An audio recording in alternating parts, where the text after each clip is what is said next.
देखो, हमने ना बहुत सारी कहानियाँ सुनी हैं अपनी ज़िंदगी में और हमें सुनाई भी गई हैं। तो आज ऐसी ही एक स्टोरी लेके मैं आ रहा हूँ और आपको बताना ये कैसे लगी। और ये रिलेटेड है हमारी लाइफ से। ये कोई ऐसी स्टोरी नहीं है कि इसको जस्ट सुनना है और इसको आप इग्नोर कर दोगे, नहीं, ऐसा नहीं होगा। तो स्टार्ट करते हैं हमारी स्टोरी से। देखो, बहुत पहले की बात है कि एक राजा था और उसको ना एक शौक था कि कबूतरबाजी करने का, या फिर वो बाज उड़ाता था।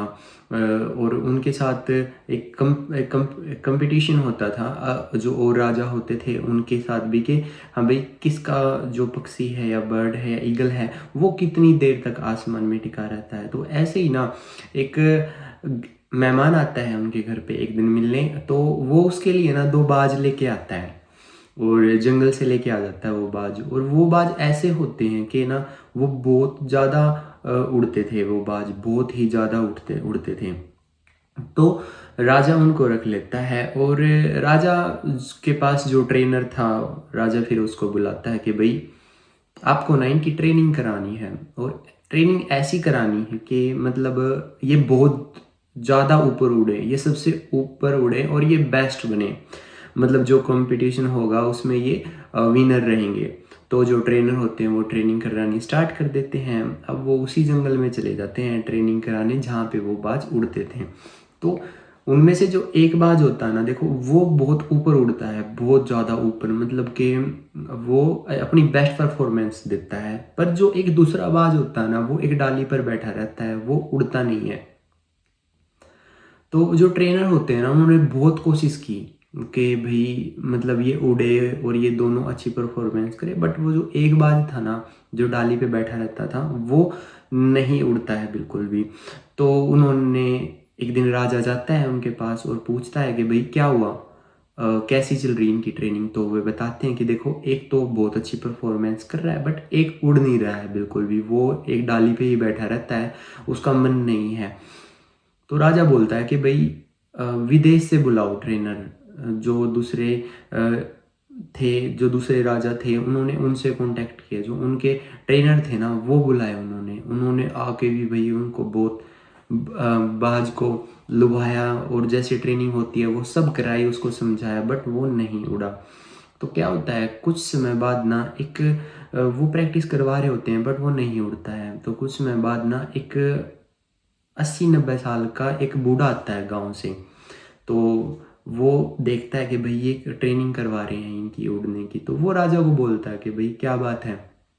तो राजा बोलता है कि देखो, ये एक तो उड़ रहा है बट एक नहीं उड़ पा रहा है। तो वो बोलता है कि मैं इसको 2 दिन में उड़ा दूंगा।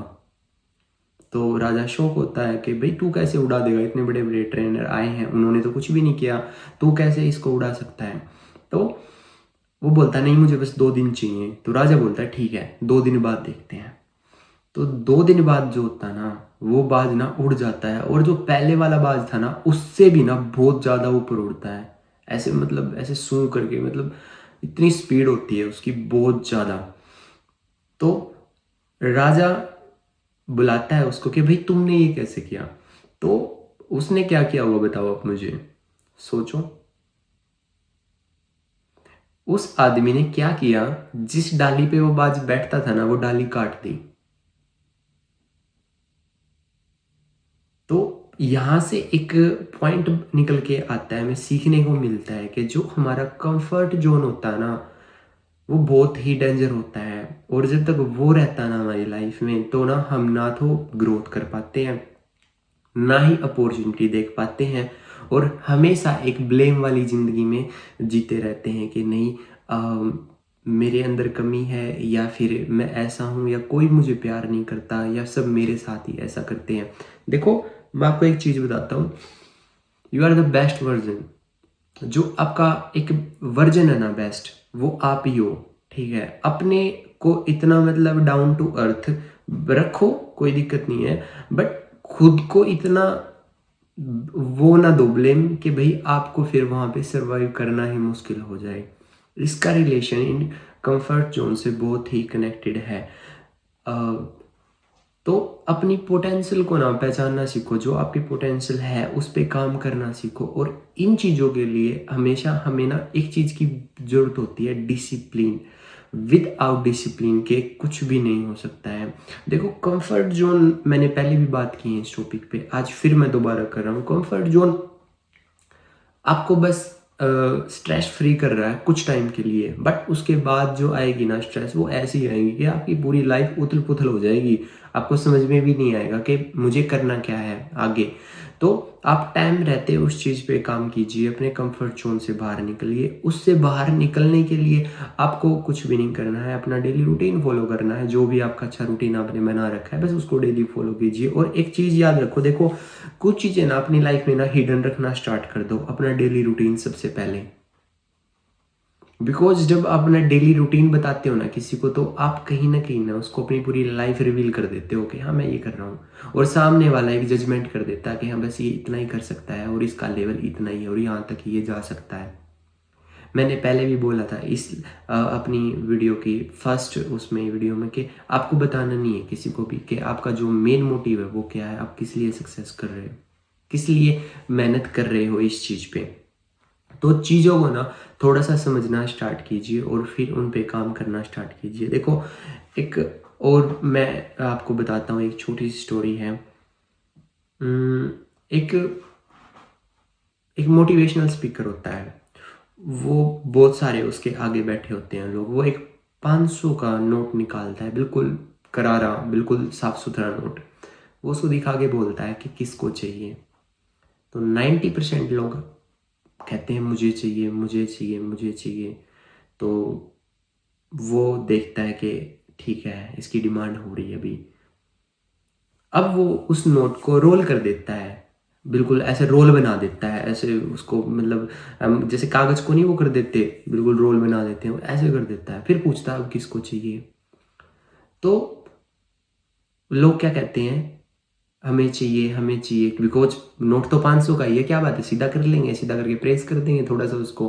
तो लोग बोलते हैं कि हमें भी चाहिए, हमें भी चाहिए। तो अब क्या करता है वो, उस नोट को ना मतलब ऐसे पैर के नीचे रगड़ देता है, बिल्कुल फटता नहीं है वो नोट, बस गंदा हो जाता है। फिर पूछता कौन लेगा, तो लोग बोलते हैं हमें भी चाहिए, हमें भी चाहिए, बिकॉज है तो 500 का नोट, चाहे कुछ भी गंदा हो गया कोई नहीं। आजकल तो ऐसे आ रखे हैं कि वो गीला होने के बाद भी नहीं मतलब खराब होते। तो अपनी वैल्यू ना पहचाननी सीखिए। आई नो आप पहले बहुत अच्छे थे, फिर लोगों ने आपको मसला है, और फिर पैरों के नीचे भी मसला है, बट यकीन कीजिए आपकी वैल्यू कम नहीं हुई है। आपकी वैल्यू जब कम होगी, जब आप अपनी नज़रों में अपनी वैल्यू कम करोगी। देखो सामने वाले इंसान ने आपका लिया क्या है, मुझे ये बताओ।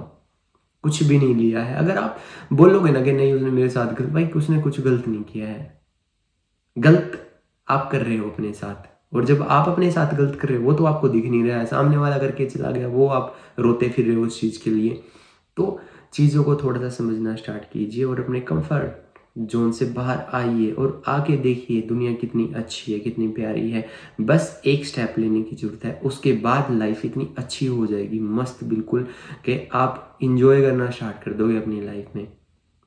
तो आज का जो हमारा कॉन्सेप्ट था वो यही था कि कंफर्ट जोन क्या है, इसके बेनिफिट्स क्या है, इसके नुकसान क्या है। देखो नुकसान आप ऑलरेडी देख चुके हो, अब इसके बेनिफिट्स देखना चाहते हो तो चीज़ों को फॉलो करना स्टार्ट कर दो।